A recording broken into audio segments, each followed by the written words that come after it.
Welcome to another episode of Regulatory Oversight, a podcast that focuses on providing expert perspective on trends that drive regulatory enforcement activity. I'm Ashley Taylor, one of the hosts of the podcast and the co-leader of the firm's State Attorneys General practice. This podcast features insights from members of our practice group, including its nationally ranked State Attorneys General practice, as well as guest commentary from business leaders, regulatory experts, and current and former government officials. We cover a wide range of topics affecting businesses operating in highly regulated areas. Before we get started today, I wanted to remind all of our listeners to visit and subscribe to our blog at regulatoryoversight.com so you can stay up to date on developments and changes in the regulatory landscape. Today, I am joined by my colleague, Drew Mann, from our office in Washington, D.C., to discuss the recent surge in antitrust actions by state attorneys general and examine the potential influence of the State Antitrust Enforcement Venue Act on state attorneys general antitrust enforcement. Drew, I'm looking forward to today's discussion. I am too. I thank you for the opportunity to visit with you today, Ashley. Well, Drew, first of all, let's talk about the last few months. There seems to have been an uptick in antitrust-related investigations and actions brought by state attorneys general. Is that a coincidence, or should we expect that trend to continue? Ashley, that's a great question. I would say that it's not just a coincidence, but it's in fact a result of the state AGs taking a more aggressive stance on antitrust enforcement. When I was at the FTC, regularly, I would interact with state AGs in investigations and litigations, and there was cooperation. That was primarily through the antitrust Multistate Task Force run by the National Association of Attorney Generals. And they were always there. They were always interested in the investigations that we were conducting and participating and looking into what we were doing in terms of our investigation and litigation when I was at the FTC. Under the previous administration, there was a concern that the antitrust enforcement was going to be lacking. And in fact, the ABA antitrust meeting a few years ago, the head of the task force made it crystal clear that AG antitrust enforcement would fill any gaps that federal antitrust enforcement lacked. And that was under the previous administration. And so during that time, the various state AGs started to increase their resources and allocate additional funds to really beef up their antitrust enforcement. And I think as a result of that, we have in fact seen an increase in cases brought, investigations. A recent example where the states have led is in the Google case, where a coalition of states have brought a case, a monopolization case against Google for monopolizing multiple digital advertising technologies. Drew, you mentioned in your answer the Antitrust Task Force. What is that task force and how does it relate to state attorneys general? So within the National Association of Attorney Generals, there are various task forces, something that actually you are familiar with. And within the NAAG, there are various task forces, one being a focus on antitrust. And so there's a head of the task force, and then each state more or less has a representative that participates in that task force. And so the task force is there's a liaison. The lead will have regular communications and meetings with both DOJ and FTC to understand what cases they're investigating. And then there's typically coordination that goes on where, if the FTC or DOJ launches an investigation, then the task force becomes aware of it and they are able to participate and say, yeah, we're interested in that as well. Sometimes the investigations are localized, and so not every state will participate. But oftentimes, some of the larger national scope cases, all of the AGs will in fact participate. Drew, in the Kroger-Albertsons merger case, we saw two state attorneys general separate themselves from the FTC and bring separate standalone actions, Washington State and Colorado. As a former FTC attorney, what insights could you share with the listeners around that state separate action? Yeah, this is a really interesting case. So this is kind of the typical example of where the FTC was investigating and leading an investigation. And both Kroger and Albertsons made it public that the transaction was in fact being reviewed by the Federal Trade Commission, as well as the state's So the states were participating, FTC was taking the lead on that. And the reality is that the FTC, stepping back over the last few years, the FTC has taken the position that they were not going to enter into any settlements. And they've been litigating cases and they've been losing. And so this is one of those cases where the FTC started to go down what I would say more the historical path, where they were looking at whether or not a divestiture could in fact fix the competition issues that they believed existed. One of the reasons that the FTC has been losing these cases, these merger challenges, is because the parties have been what's referred to as litigating the fix, right? So rather than representing to the court, just the transaction itself, the parties are saying, Your Honor, we have a plan in place to fix the concerns that, DOJ or the FTC is currently raising. And so the FTC has been losing because the parties have been prevailing in explaining to the judge that the fix that they had come up with would in fact replace competition. And so here we see that the complaint itself, both the Washington AG's complaint and the Colorado complaints, two separate complaints, both filed in state court, so separately in the Washington King County Court and then also in Denver. The complaints themselves kind of unpack what was really going on there. And what was happening was the FTC was leading the divestiture discussion, right, with the parties, and they had identified over 400 stores to divest. The divestiture buyer here, though, was a wholesale grocer. And the concern is that Washington AG and Colorado both pointed out that the standard for a divestiture buyer is that the buyer would replace the lost competition as a result of the transaction. And so here, the concern that both the Washington and the Colorado AG office have is that this divestiture buyer would not replace the lost competition. And so more or less, the settlement discussions fell apart from the AG's perspective, and so they went at it on their own.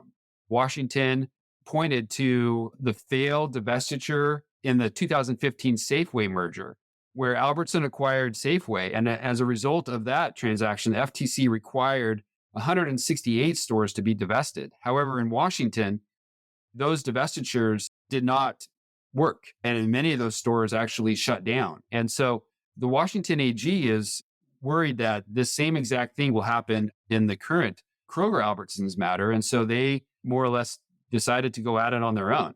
Interestingly, since those two standalone transactions, the FTC has in fact filed to block the transaction. And so there's the Albertsons and the Kroger Albertsons parties are currently facing both FTC federal district court litigation. They've got FTC Part 3 litigation, and then they also have these standalone AG actions, all looking to block the transaction. So, Drew, the vast majority of the work that I have handled over the past 20 years has been in the consumer protection context.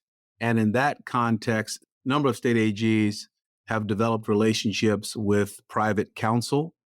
I don't see that same relationship being developed in the context of antitrust cases. Could you confirm what I believe to be just my observation? And I've always assumed that the lack of a damages component in an antitrust case has been the reason you don't find as many plaintiffs' lawyers there. But just comment on that if you would. Great question, Ashley. It's actually a mixed bag on the antitrust side. So oftentimes the AG offices, if, for example, in the Kroger Albertsons case, we see them going at this alone, right? Like on their own. They're not seeking private counsel to represent the AG's interests in those cases. But oftentimes, and the Google case is a prime example of that, where when there are multi-states that wanting to bring in action, they will in fact reach out and interview and hire private law firms to represent the state AG's interests. Interesting. Let me shift gears a little, Drew, to the State Antitrust Enforcement Venue Act. First of all, what is that, and what effect, if any, has it had on state AG antitrust enforcement? Yeah, the State Antitrust Enforcement Venue Act was passed just over a year ago. It's a federal statute that President Biden signed into law. And what it does is it enables the state AGs to more or less litigate their cases, antitrust cases, on their own home turf. And so in terms of the effect that it's having, We've seen some recent activity in that where back in October, there was a Google matter where Google was facing a multi-district litigation in New York. Cases had been consolidated, and the states filed to move the case back to Texas where it was originally filed. And there, the panel returned it back to Texas. We saw that again happen in November, generic pharmaceutical cases. There, significant discovery had been going on. Multiple state AGs had been swallowed up in this multi-district litigation. The states had originally filed actions up in Connecticut, and those cases had been consolidated in Pennsylvania. And the states back in November decided that the things weren't progressing fast enough from their perspective. And so they moved to separate themselves from the MDL and to return the cases back to Connecticut. Interestingly, the Pennsylvania federal judge who's overseeing the discovery of that MDL filed a statement with the panel recommending that they not allow the removal of that. And given that there were already efficiencies and great progress was being made. So it'll be interesting to see what the panel decides there. But again, we also saw, just recently in Arkansas, back in January, the Arkansas AG filed a lawsuit against two companies related to pricing of pesticides. And the parties there wanted to file an action to move that lawsuit to North Carolina, where they were facing similar claims. And the Arkansas AG invoked this State Antitrust Enforcement Venue Act, saying that it should stay in Arkansas because they had the right to be able to litigate the case on their own. And in fact, the federal judge in Arkansas granted that for the AGs. So interestingly, historically, there's always been this drive for judicial economy, particularly in discovery. And what the State Antitrust Enforcement Venue Act does is it allows for these state AGs that if they're not pleased with the progress that's being made, or they want to be able to litigate it on their home turf, they can go at it alone. And so what it does is it potentially raises the concerns that the parties have in terms of duplicative discovery requests. The coordination that they were receiving with the MDLs goes away, and it increases the burden on the parties in terms of defending themselves in multiple venues for the same acts. Drew, I'm thinking about your comments and your experience in both participating in and observing the coordination between the FTC and state AG. So I'm also noting the FTC and the Department of Justice Antitrust Division have focused on labor markets in their respective antitrust enforcement activity. Do you see any coordination with the state AGs in that area?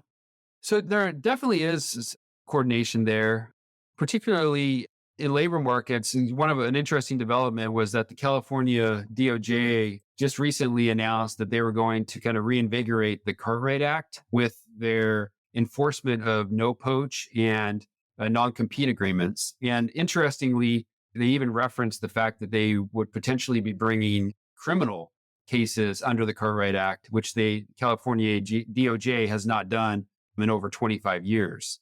This announcement actually came out in a conversation that the California Department of Justice antitrust chief was having with a DOJ counterpart. And that was at the ABA National Institute on White Collar Crime. And that statement suggests that there continues to be coordination, but also there is the potential of these states to kind of support the federal missions or policy statements and is in fact aligned, even though they may be going at it alone. So for example, DOJ has for the last few years been aggressively bringing cases both civilly and criminally with regards to no poach agreements. And the civil investigations began back in 2017, 2018 timeframe in earnest. However, it wasn't until January of 2021 that DOJ brought its first criminal enforcement. The theory there is that this is a per se price fix. It's a fix of the wage that companies are willing to pay. And the DOJ has actually had a series of losses in this space.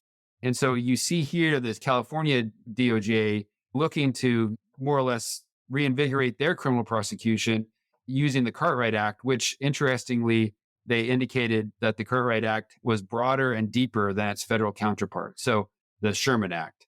And so, yeah, they definitely, there's continues to be coordination, but I think most interestingly, particularly in the labor market space, is that we see specifically California, but other AGs being willing to go at it alone in an effort to support the missions that, in fact, were originally highlighted by the federal enforcers. So I want to close with an open-ended question and ask you to put your prognosticator hat on. What initiatives do you see the National Association of Attorneys General focused on in 2024 and 2025? The National Association of Attorney Generals, or the task force, some of the initiatives I think will continue to be aggressive merger review. And so both on the investigation side as well as litigating cases, and being willing to separate themselves, as we see in the Kroger Albertsons matter. Also, the labor markets, that's a particularly hot topic right now with regards to antitrust enforcement. And we've seen it at the federal level. There has been activity at the state level, and we will continue to see aggressive enforcement from state AGs with regards to labor markets. And we also have the Venue Act, right, which more or less kind of invigorates and strengthens the state AG's ability to bring cases and to litigate them on their own terms. Drew, thank you for joining me today. I know I've enjoyed your candid remarks and your invaluable insights, and I'm sure our listeners have as well. I also want to thank our audience for tuning in today. And please make sure to subscribe to this podcast via Apple Podcasts, Google Play, Stitcher, or whatever platform you use. And we look forward to having you join us next time.